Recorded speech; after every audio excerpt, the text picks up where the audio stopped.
Brad Marchand holds the record for the most suspensions in NHL history. Marchand has been suspended 8 times by the league, forfeited over $1.4 million over the 28 games he's been suspended from, and has been fined 6 times and has spent well over 1,000 minutes in the penalty box.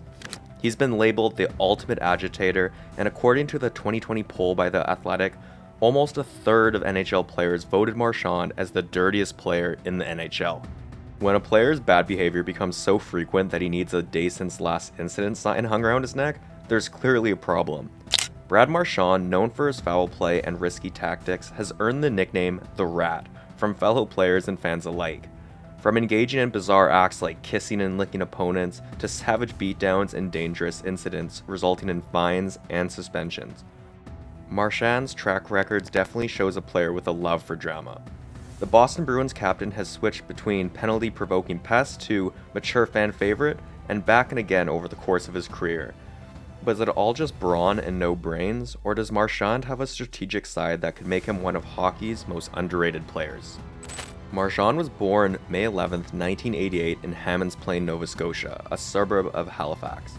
He was one of the oldest of 4 children born to local hockey coaches Kevin and Lynn Marchand. Marchand's father, Kevin, was actually a considered goon in his junior years, with an unbelievable 40 fights in 40 games at one point, and during one season he spent 358 minutes in the penalty box. It may be that Marchand got his ferocious side from his father, though he has also noted that an edgy play style was just how all the kids played when he was growing up. Still, Marchand began fighting in games as early as age 13 and once hit an opponent so hard that he damaged the cage on the player's helmet. He attended anger management classes as a kid and eventually resorted to a sports psychologist to try and deal with his temper on the ice. Marchand has had an incredible career that has seen him excel at various levels of the sport. His journey in hockey began when he was just 2 years old, and throughout his early careers he played for local teams including the Dartmouth Subways and Nova Scotia Major Midget Hockey League. He was drafted by the Moncton Wildcats of the Quebec Major Junior Hockey League in 2004, and was subsequently traded to the Val-d'Or Roars and then the Halifax Mooseheads. During this time, Marchand's skill and determination on the ice were evident, and Boston scouts had a keen eye on him. Marchand's success in the early years earned him a spot in the 2006 NHL entry draft, where he was selected by the Bruins in the 3rd round, 71st overall. Rather than joining the team for the remainder of the seasons, the Bruins invited Marchand to their summer training camp. Marchand was incredibly upset by this decision, and it's rumored that his on-ice behavior was the cause of the decision. He attended the 2008 summer training camp looking to change opinions and improve his reputation. He spent the 2008-2009 season developing in the American Hockey League with the Bruins affiliate team, the Providence Bruins. And after scoring 6 points in 6 games in the 2009-2010 season, he received his first NHL call-up. Marchand had a dry streak which sent him back to the Providence, but after improving his stats, he was called up for a second time. Later, during the 2010-2011 season, Marchand played an instrumental role in helping the Bruins capture the Stanley Cup, their first championship in 39 years. His energy, scoring ability, and of course his skill at getting under opponents' skin made him a force to be reckoned with. In the playoffs that year, Marchand earned 19 points in 25 games while managing to accumulate 40 penalty minutes, displaying his offensive talent and agitating presence. Throughout his career, he has consistently been among the Bruins' leading scorers. In the 2016-2017 season, he recorded a career-high 85 points, making him one of the few players in Bruins history to achieve this milestone. However, his game-day behavior and edgy playing style has followed his success like a dark shadow.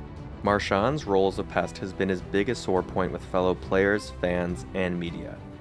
Though he hasn't broken even into the top 50 highest penalty minutes receivers in history, he's still managed to become the most suspended player the NHL has ever seen.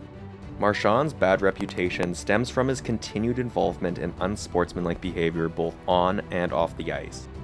His most recent and longest suspension yet was February 22, 2022, when he was barred from 6 games for roughing and high-sticking Pittsburgh Penguins goalie Tristan Jarry near the end of the match.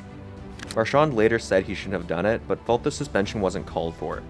But he's also previously been suspended for the following incidents.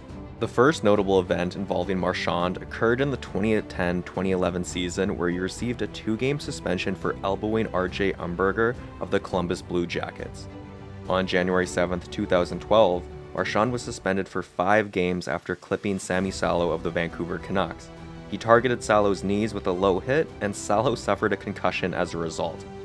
His third suspension came January 23, 2015. In a game against the New York Rangers, Marchand received a 2-game suspension for slew-footing Derek Brassard. Marchand couldn't finish the year without gaining another suspension for clipping the Ottawa Senators' Mark Borowiecki on December 30, 2015.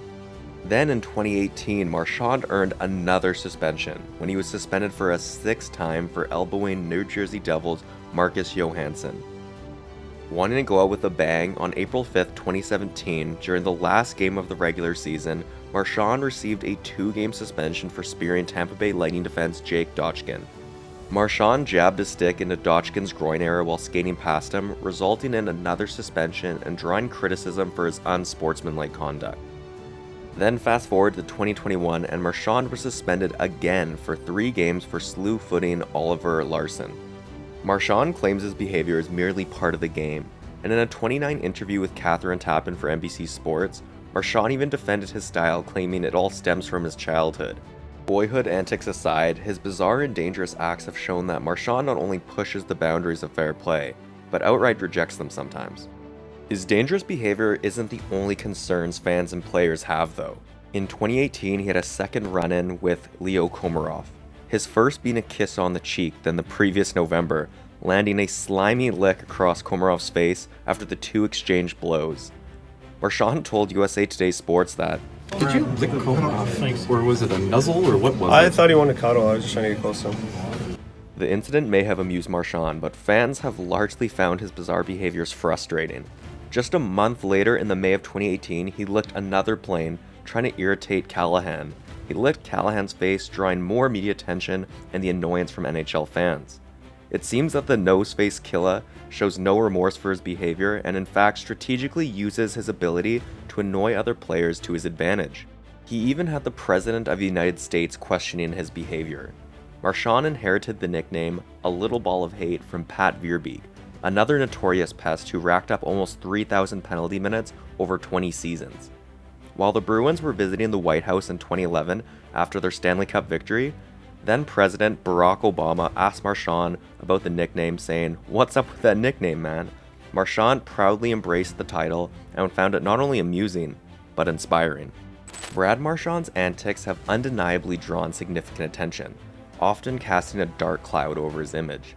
However, if you get past all the suspensions and you really take a deep look at his career, I think Marchand truly might be one of the most underrated players in history. Marchand's skill set and contributions to the game extend far beyond the headlines that have been crucial to the Bruins' success for a decade and a half. Marchand has quietly been scoring 35 adjusted goals per 82 games for 14 years. He's even scored an adjusted 30-goal pace 9 times, and perhaps most impressively, an adjusted 90-point pace 6 times. All while playing on one of the league's most defensively responsible teams on one of its most defensively responsible lines. Now, unlike most players who plateau in wins above replacement value between the ages of 22 and 25, Marchand broke out at age 28 and seems to have largely kept his pace as the seasons have continued. Some have speculated that his increase in skill and value on ice can be attributed to playing with former Bruins captain Patrice Bergeron. Others argue that Marchand's skill, independent of Bergeron, is evident in games where he has found the back of the net without Bergeron on the ice. Whatever the reason, now at age 35, Marchand is donning the C and continuing to show an incredible offensive ability. His offense isn't the only piece of the story either. The Bruins, notorious for their defense, chose well when they drafted Marchand. Following in the steps of Bergeron, Marchand's stats could likely put him well onto the way of earning the Selke Trophy. The Selke Trophy is an award given to the best defensive forward of the year, and one which Bergeron has claimed 6 times, more than any other forward since its inception. Marchand's proximity to Bergeron may or may not have influenced his game, but the stats show that Marchand is following closely behind many of the greats. Brad Marchand is undoubtedly one of the most polarizing figures in hockey, often regarded as the biggest villain on ice today. His scheming tactics, pest-like behavior, and dirty plays have earned him a notorious reputation that provokes frustration from fans, opponents, and even his own teammates sometimes. While his nasty antics can't just be ignored, it's essential to recognize that there is more to Marchand's game than meets the eye. Beneath the annoying and antagonistic surface lies a highly skilled and underrated player. Marchand consistently proves his worth for the Bruins, contributing significantly to the team's success season after season. His impeccable offense and defense skills make him a threat on ice. Ask any player about him, and they'll tell you that they hate playing against him, but they would love to have him on their team. Despite his bad reputation, Marchand has a tremendous work ethic and dedication to improving his game. Even though he's faced numerous controversies and setbacks, he's shown a relentless desire to quietly become a better player. He has refined his defensive play, making him an asset in crucial situations, and honed his playmaking abilities, making him an invaluable contributor to his team's offensive strategies. Marchand has established himself as a pivotal player in the postseason. His ability to elevate his performance when it matters most has proven to be instrumental in the Bruins' deep playoff runs. Marchand consistently delivers clutch performances, stepping up and making significant contributions when it counts. His mental toughness and unwavering determination are undoubtedly qualities that separate him from his counterparts, and they reflect in his playoff success and his career in general.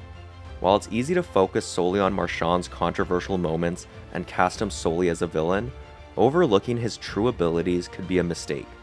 Whether you love him or whether you hate him, there is no denying that his impact on the game is profound. His unique combination of skill, work ethic, and determination makes him a force to be reckoned with.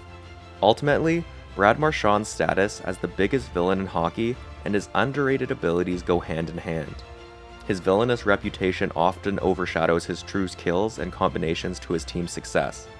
As fans and critics, it's important to recognize the complexity of his character and appreciate the remarkable player that he is. Whether he's viewed as a villain or the underdog, there is no denying that Marchand is undeniably one of the most intriguing and enigmatic figures in the world of hockey.